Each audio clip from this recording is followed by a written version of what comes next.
Assalamualaikum warahmatullahi wabarakatuh. Alhamdulillah, alhamdulillahi rabbil alamin. Assalatu wassalamu ala asrafil anbiya'i wal mursalin, Sayyidina wa maulana Muhammadin.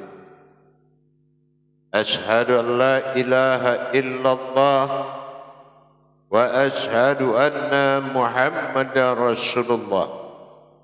Allahumma salli ala Sayyidina Muhammad, Muhammadun musyabihil wal ikram, ya wal jalil wal ikram. Wa tahirin wal mujahidina, amma ba'du. Ibadullah, bersyukur kita kepada Allah dengan mengucapkan alhamdulillahi rabbil alamin atas segala limpahan karunia, rahmah dan hidayahnya, serta dengan izinnya juga kita dapat menjalankan amanahnya, beramal dan beribadah zahir batin dunia dan akhirat. Bersalam kita tidak akan pernah kita lupakan. Marilah sama-sama kita sampaikan kepada junjungan kita, Nabi Allah, Nabiul Akhirul Zaman, Rasulullah Muhammad sallallahu alaihi wasallam. Atasnya kalimahnya kita kalamkan dengan membacakan Allahumma salli ala Sayyidina Muhammad wa ala alihi Sayyidina Muhammad. Bersyukur kita kepada Allah dengan mengucapkan alhamdulillahirabbil alamin. InsyaAllah bertemu lagi dengan saya Guru Mursyid Syekh Nur Muhammad Buya Irwan Maulana Al-Khalidi Sumatera Barat, dalam rangka meningkatkan iman dan takwa kita kepada Allah Subhanahu wa taala. Maka diwajibkan kepada setiap umat Muhammad, thalabul ilmi faridatul a'la kulli muslim, diwajibkan kepada setiap yang bernama muslim belajar menuntut ilmu tentang hakikat amal dan ibadah. Untuk itu, dalam makom majelis zikir Ma'rifatullah dalam tayangan YouTube Buya Pasaman Timur, InsyaAllah saya akan berbagi pengalaman dan ilmu pengetahuan. Mudah-mudahan bermanfaat buat kita bersama. Adapun yang perlu diingatkan, saya mengingatkan kepada semua ahli-ahli ma'rifat, ahli-ahli ibadah yang selalu senantiasa beribadah kepada Allah. Tapi perlu kita ketahui, makom ibadah itulah yang sangat menentukan. Kalau kita melaksanakan kodrat ibadah tapi kita tidak punya makom ibadah dalam diri, maka belum sampai ke arasnya Allah. Artinya belum sampai ke wujud yang dituju, yaitu Allah Subhanahu wa ta'ala. InsyaAllah dalam pertemuan ini saya akan berbagi tentang kodrat alam sifat dan zat pada diri sebagai wujud sasaran ma'rifatullah, yaitu qalbi. Berbicara tentang qalbi atau disebut dengan hati halus, perlu kita pemahaman yang lebih dalam. Apa yang dimaksud dengan hati halus tersebut? Sehingga dia hanya bekerja dengan suatu perbuatan yang sir, yang halus. Kita contohkan itaku firasatal mu'mini fa innahu yanzuru binurillah. Takutlah engkau pada firasat orang yang berilmu itu dari hatinya. Sesungguhnya firasat itu datang dari aku sendiri. Bayangkan, firasat pun bisa diantarkan oleh kolbi tadi. Dan di kolbi itu juga semua sifat takluk kepada satu sifat. Apa itu satu sifat? Mukazzabal fu'addu marwa. Hati itu tidak bisa berdusta. Inilah sebagai pedoman bagi Allah untuk mengetahui siapa sebetul dan apa yang dikerjakan, apa yang diniatkan oleh seorang umat. Tapi kalau zahir daripada sifat hati disebut qalbu, makom kadarim kadaramat, makom kadarullah kaharullah kamarullah berupa kodrat jasmani daging hati, usuludinnya sir dari darah. Itu bekerja sebagai aras, sebagai makom daripada alam diri kita. Bekerja sebagai kadarullah, kaharullah dan kamarullah. Tapi kalau qalbi itu bekerja pada alam sifat sir, bi sifat, bi izzati dan bi siri. Ini adalah tali sir, tali rahasia, kodrat sir yang ada pada qalbi kita, yaitu adalah disebut qalbi mu'mini baitullah. Nah, apakah yang dimaksud dengan qalbi itu? Dan terbuat dari apa qalbi itu? InsyaAllah dalam belajar sebagian dari jamaah, para hadirin dan hadirat telah menonton tayangan ini, yaitu tentang berdirinya alam azalinya Allah yang bernama alam fisifat dan fizat pada qalbi, pada hati halus. Tapi apakah semua itu dimiliki oleh semua umat? Tentu tidak. Karena berbekal hayat itu pada qalbu, berbekal kodrat pada qalbi. Kalau kita ingin menghubungi berhablum minallah dengan Allah, itu perantara qalbi.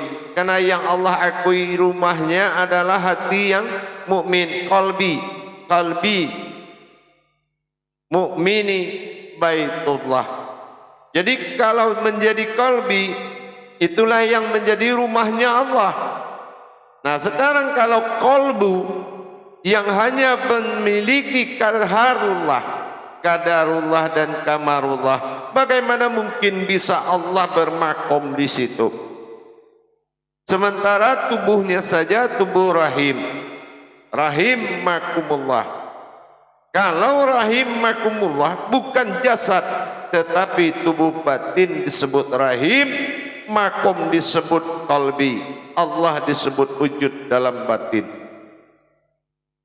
Untuk mendapatkan dan pengisian tadi, kita harus melaksanakan, mendirikan kodrat daripada hal yang disebut dengan qalbi. Bagaimana cara kita mendirikan qalbi? Tentu kita belajar mentahali qalbi tersebut, yaitu mentahali qalbi tersebut.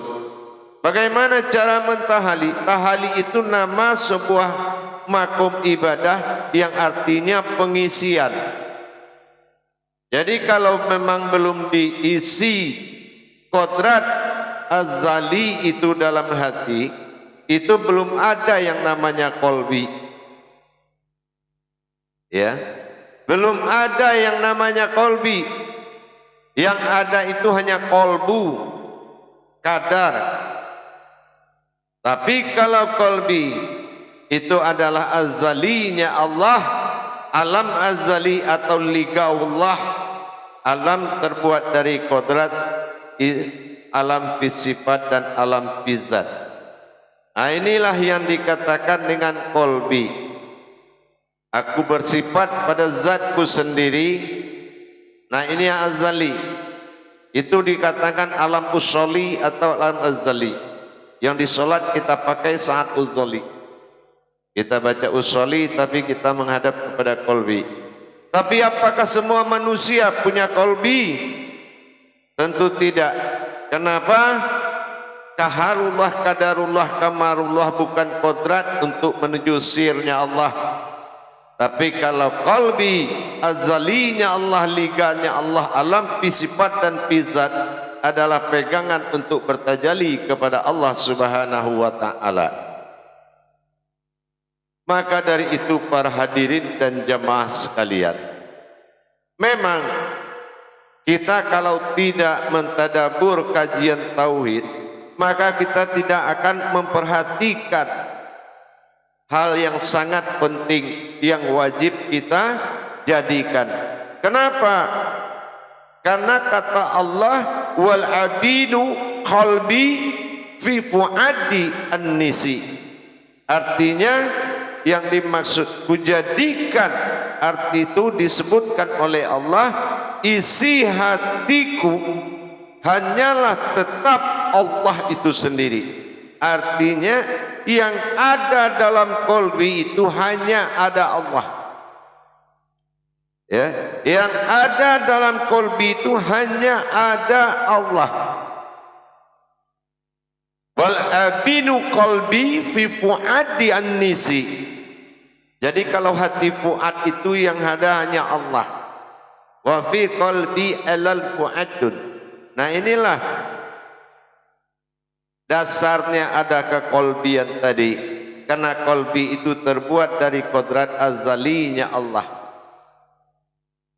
Apa itu azalinya Allah? Yaitu marmakom pada batin, berkodrat pada zat, hayat pada nur. Nah, tiga kodrat inilah yang dinamakan azali atau dikatakan alam usoli. Untuk itu mari kita sama-sama belajar mendirikan kodrat-kodrat qalbi tersebut. Kalau kita tidak dirikan, bagaimana bisa ada tempat makom somadullah itu? Kemana kita harus meminta? Kalau dia tidak wujud dalam batin, bagaimana kita bisa berdoa? Nah inilah, tidak mungkin ada kolbi tanpa kita mengadakan ibadah tahali. Bukan tajali, tapi tahali. Nah, secara itu kita harus melaksanakan kodrat-kodrat ibadah tersebut. Untuk itu jemaah sekalian, maka Allah katakan juga dalam qudsinya, inni ja'alatuka fil fuadi muhadisti. Kujadikan engkau dan aku bercakap atau berkata-kata dalam hatiku sendiri. Itulah hatinya Allah, kalbi tadi. Jadi kalbi ini adalah hatinya Allah. Bi itu batin, illah, bi illah. Nah, qaf itu kesempurnaan, illah itu alam lail artinya. Jadi disinilah kesempurnaan pada alam lailnya batin Allah, batinnya Allah, maka disebut dengan qalbi. Maka dari itu para hadirin, para jemaah pemirsa yang dirahmati Allah, jadi kalau kita berpikir Allahu Samad, maka kemana kita bisa meminta? Kalau Samadullah wala'atal wujudin wal jazatin wa ruhani ilallah. Tidak ada dasar kamu meminta. Kemana kamu akan meminta kalau di dirimu tidak menjadi adanya makumullah? Maka dikatakan rahim makumullah tadi. Karena kita, kata Allah, khalaqal insani do'ifa, kita ini bersifat lemah, tetapi di dalam ada yang halus yang sangat kuat. Itulah qalbi mu'mini baitullah. Itu rumah Allah, itu adalah hati orang yang sudah mukmin. Itulah qalbi mu'mini baitullah. para hadirin dan jamaah sekalian. Terus bagaimana langkah-langkah kita mendirikan kolbi tersebut? Baik, kalau kita ingin melaksanakan tahali, pengisian hati dengan 3 unsur batin tadi yang disebut alam azali yang terbuat dari batin, zat dan nur, maka kita harus mendirikan 3 kodrat tersebut. Jadi kalau kita ingin melaksanakannya, maka kita harus memiliki adab-adab di dalam menjalankannya atau mendirikan kolbi. Kalau tidak didirikan, tidak akan ada kolbi itu. Yang ada kolbu. Nah, itu bedanya. Bukan kolbi tetapi kolbu. Kalau kolbu isinya kadarullah, kaharullah, kamarullah. Tapi kalau kolbi isinya adalah kodrat, iradat dan ilmu. Nah, inilah yang harus kita isi dan isi tahali kepada hati sendiri. Maka dari itu para hadirin dan jamaah yang dirahmati Allah, mari kita laksanakan pada sepertiga malam jam 23.45, duduklah dalam kesendirian, laksanakan sholat hajat sesuai dengan makomnya apa yang dihajatkan. Setelah kita lakukan sholat hajat, maka kita bersiap-siap mengadakan tahali qalbi. Bagaimana cara menjalankan tahali qalbi? Pertama kita harus mendirikan, yaitu batin Allah awal jadi dengan kodrat ia melihat ke qalbi, batinu melihat kepada suatu zat kunah yang ada di alam hitam ma'rifat. Nanti akan muncul kodrat zat di kegelapan itu dikala kita menutup mata atau mengadakan alam Isra.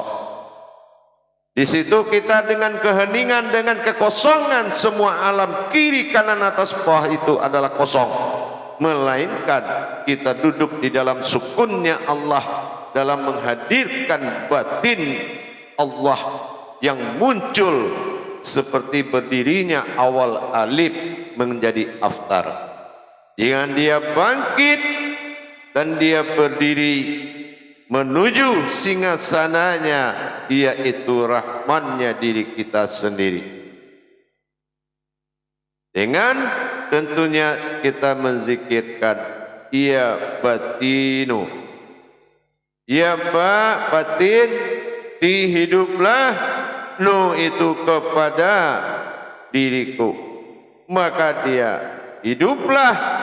Panggillah sesuai dengan iringan dan angkatan tasbih. Tasbih diangkat, marifat melihat kodrat zat itu yang kodrat batin itu yang diangkat sampai dia menjadi suatu lembah dinamakan alam kabir, disebut dengan sukun. Ada nanti di alam sukun itu. Nah, setelah itu hadir, baru kita menuju kepada kodrat kedua, yaitu zatnya Allah. Nah, itulah azali adalah batin dan zat serta nur. Di zat dengan kita menzikirkan ya ziddini. Di situ kita akan melihat ada aras yang masuk ke dalam kegelapan marifat sukun tadi.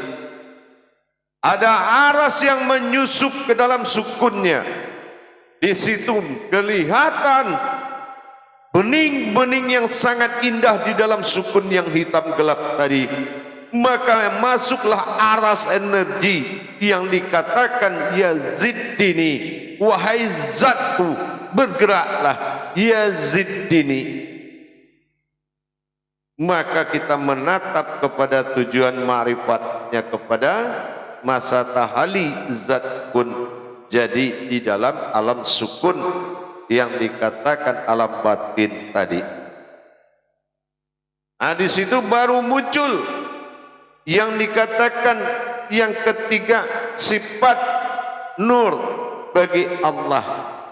Nah, kalau nur bagi Allah itu bukan cahaya, tetapi munculnya sesosok tubuh di dalam kegelapan tadi.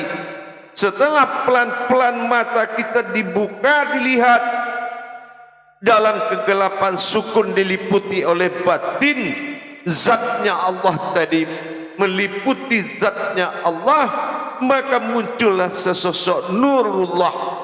Itu adalah kodrat jasad kita yang kita lihat pelan-pelan, maka kita lihatlah wujud diri kita dengan ya nuru, ya nuru, ya ziddini, ya batinu. Nah, selalu kita laksanakan dan tidak akan kita hentikan sebelum mata batin kita melihat fuad. Fuad itu sudah merasa ada dan tidak terbantah lagi oleh akal dan pikiran. Inilah yang dikatakan wajibul wujud tadi. Wajib dan wujud Allah dalam diri dengan adanya azali alam sifat dan bizat yang dibangun di dalam kolbi. Itulah asal usul yang dinamakan kolbi. Qaf adalah penyempurnaan, lam adalah makom, bi adalah batinnya Allah. Jadi kita sempurnakan terus, kita selalu sempurnakan terus dan menghadirkan dari lembah titik hitam tadi yang dimaksud alam sukun tadi, sampai datangnya Yaziddini, zat yang akan mengawali asal usul daripada nur. Tapi setelah ya nuru, baru kita melihat sesosok yang hadir, yaitu adalah wujud diri jasad kita. Nah, dengan demikian bahwasanya kodrat tersebut sudah nyata pada diri, wajibul wujud nyata dalam pandangan, nyata dalam perasaan, nyata dalam ingatan, nyata dalam rasa, maka hati namanya sudah fuad. Kalau semuanya sudah nyata, baik bagi hati, pikiran, akal, baik bagi jasad, bagi rasa, maupun bagi keyakinan, maupun dalam pandangan, maka dikatakan hatimu sudah fuad, maka qalbi itu sudah ada. Maka lanjutkan pensucian qalbi tersebut, dan dia harus dijaga. Jangan sampai tercerca atau terhina oleh suatu pandangan kita atau perkataan. Kalau kita sudah mulai berkata kasar atau terbuat kata kasar, membuat kata-kata yang kasar, cepat taharoh.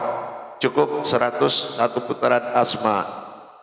Kalau kita melihat sesuatu yang tidak pantas dilihat oleh Allah, maka kembali kita laksanakan taharoh. Begitulah kita menjaga hati yang fuad, wajibul wujud. Jadi dengan demikian qalbi itu telah menjadi nyata bagi diri kita, insyaallah. Dan jagalah rumah Allah, selalulah bersihkan alamnya azali Allah, alam bizat dan bisifat. Apabila kamu melakukan perbuatan hadas, maka sucikanlah secepatnya. Jagalah mukharabatu fi qalbi. Ingat kata Allah, waspadailah qalbi itu. Mukharabatu fi ruhi, dan dia waspadai juga apa itu dirimu, dan mukharabatu fi sirri, dan waspadai rahasia di balik itu semua. Insyaallah mudah-mudahan bisa kita laksanakan ibadah ini dan amalan ini. Kenapa? Tidak mungkin semua diamalkan kalau makom ibadahnya belum ada, yaitu qalbi. Insyaallah mudah-mudahan dengan hadirnya rahimakumullah, berdirinya sebuah diri tempat bermakomnya Allah, insyaallah semakin mendekatkan diri kita semakin mudah kepada Allah. Semakin kita bisa menjaga zahirnya Allah pada penampilan kita, menjaga wadzahiru wal batinu, zahirmu memperlihatkan yang batin, maka jagalah kepantasanmu di dalam berpenampilan. Ingat, makhluk saja punya ciri khas, apalagi umat adalah maujudullah yang ciri khas Allah itu selalu andalan dalam hidupnya. Maka jangan kamu dustai nikmat itu dengan kamu mengadakan zahir yang bertolak belakang dengan kodrat yang ada di dalam. Belajarlah untuk menghargai kalau ingin dihargai oleh Allah. Insya Allah. Akhirul kalam. Wabillahi taufiq wal hidayah. Wassalamualaikum warahmatullahi wabarakatuh.